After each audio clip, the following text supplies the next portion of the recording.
Good morning विद्यार्थी मित्र हो. आज आपण मेजर विषय मनी अँड फायनान्शियल मार्केट्स याविषयी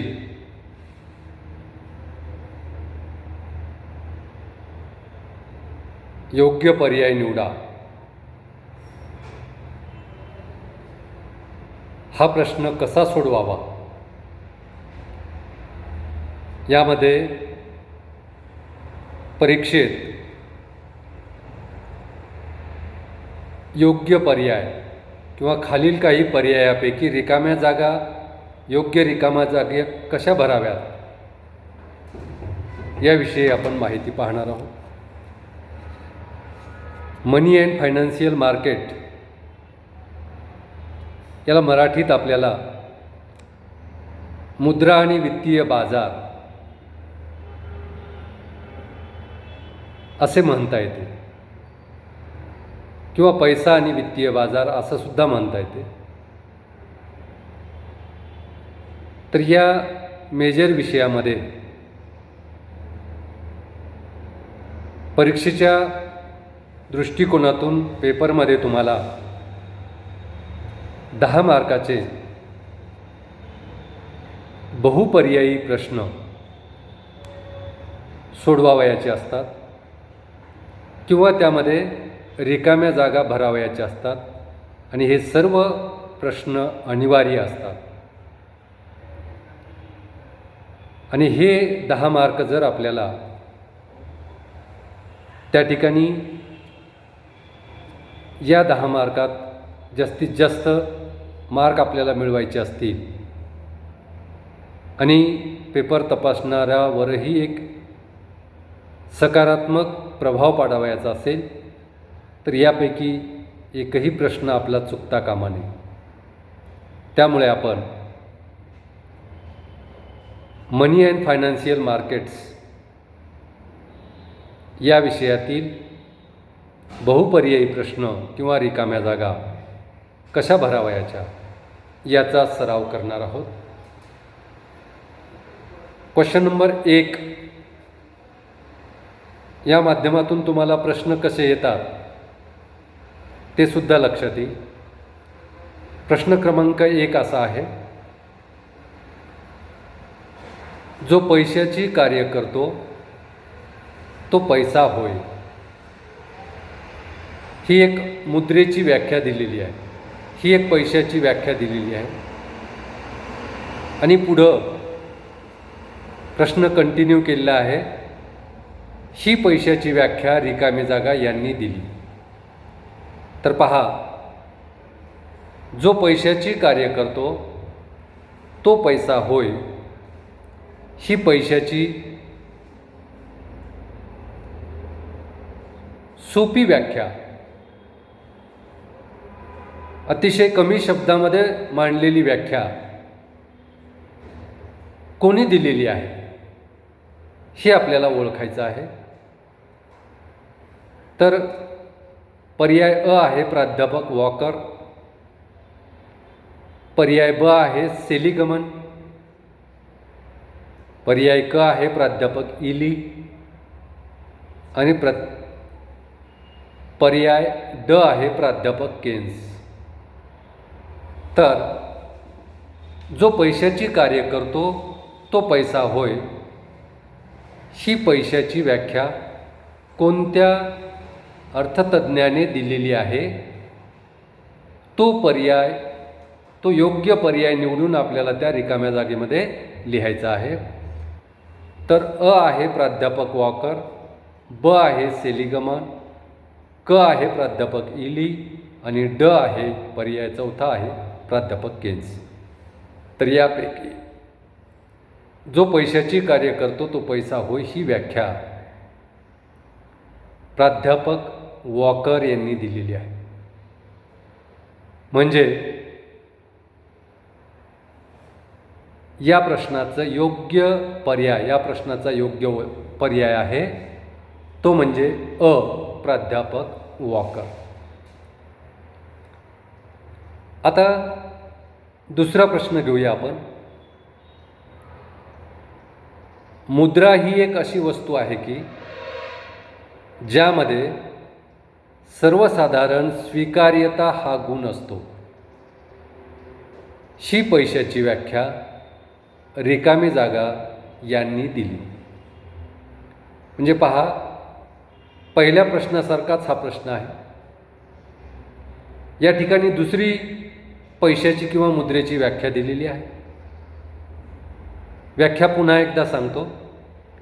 मुद्रा ही एक अशी वस्तू आहे की ज्यामध्ये सर्वसाधारण स्वीकार्यता हा गुण असतो.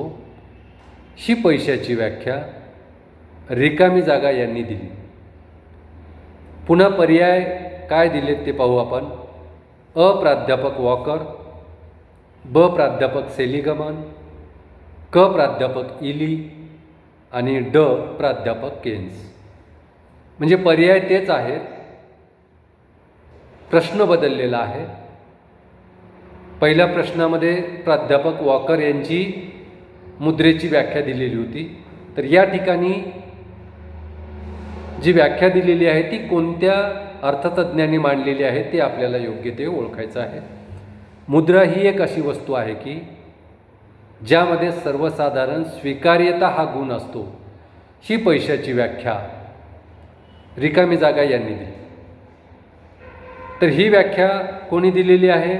पर्याय अ आहे प्राध्यापक वॉकर, पर्याय ब आहे प्राध्यापक सेलिगमन, पर्याय क आहे प्राध्यापक इली आणि पर्याय ड आहे प्राध्यापक केन्स. तर यापैकी मुद्रा ही एक अशी वस्तू आहे की ज्यामध्ये सर्वसाधारण स्वीकार्यता हा गुण असतो. ही व्याख्या प्राध्यापक सेलिगमन यांनी दिलेली आहे. म्हणून याचा योग्य पर्याय आहे ब सेलिगमन. सेलिगमन यांनी त्यांच्या व्याख्येमध्ये स्वीकार्यता या गुणावर भर दिलेला आहे. पैशाच्या स्वीकार्यता या गुणावर भर दिलेला आहे आणि ही व्याख्या प्राध्यापक सेलिगमन यांनी दिलेली आहे. त्यामुळे या दुसऱ्या प्रश्नाचा योग्य पर्याय आहे ब सेलिगमन. आता आपण तिसरा प्रश्न घेऊया. विनिमय माध्यम म्हणून सर्वत्र स्वीकृत होणारी आणि कर्जफेडीसाठी घेतली जाणारी वस्तू म्हणजे मुद्रा होय. ही पैशाची व्याख्या रिकामी जागा यांनी दिली. पहा, पुन्हा एक तिसरी व्याख्या दिलेली आहे या प्रश्नात. मुद्रेची व्याख्या विनिमय माध्यम म्हणून स्वीकृत होणारी आणि कर्जफेडीसाठी घेतली जाणारी वस्तू म्हणजे मुद्रा होय. ही पैशाची व्याख्या कोणी दिली? सुरुवातीला योग्य पर्याय आपण निवडूया आणि नंतर या व्याख्येमध्ये पैशाच्या कोणत्या वैशिष्ट्यावर किंवा या व्याख्येनं कोणत्या वैशिष्ट्यावर भर दिलेला आहे ते आपण पाहू. तर ही व्याख्या पर्याय तेच आहेत पूर्वीच्या प्रश्नात होते ते. अ प्राध्यापक वॉकर, ब प्राध्यापक सेलिगमन, क प्राध्यापक इली आणि ड प्राध्यापक केन्स. तर या चार पर्यायापैकी विनिमय माध्यम म्हणून सर्वत्र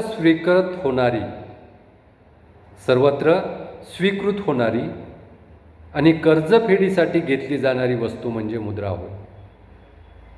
ही व्याख्या प्राध्यापक इली यांनी दिलेली आहे. प्राध्यापक इली यांनी या व्याख्येमध्ये दोन गोष्टीवर भर दिलेला आहे.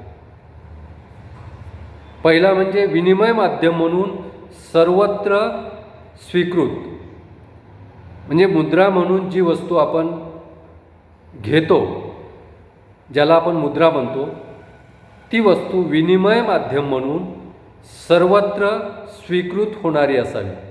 म्हणजे सर्वांनी ती वस्तू मुद्रा म्हणून स्वीकारली पाहिजे अशी ती वस्तू असावी. म्हणजे सर्वत्र स्वीकार्यता हा गुण त्या मुद्रेमध्ये असला पाहिजे या वैशिष्ट्यावर प्राध्यापक इली यांनी भर दिला आणि त्यानंतर त्यांनी कर्जफेडीसाठी घेतली जाणारी वस्तू म्हणजे आपण जे देण्याघेण्याचे व्यवहार करतो, कर्ज घेतो, मग ते कर्ज परतफेडीसाठी जी वस्तू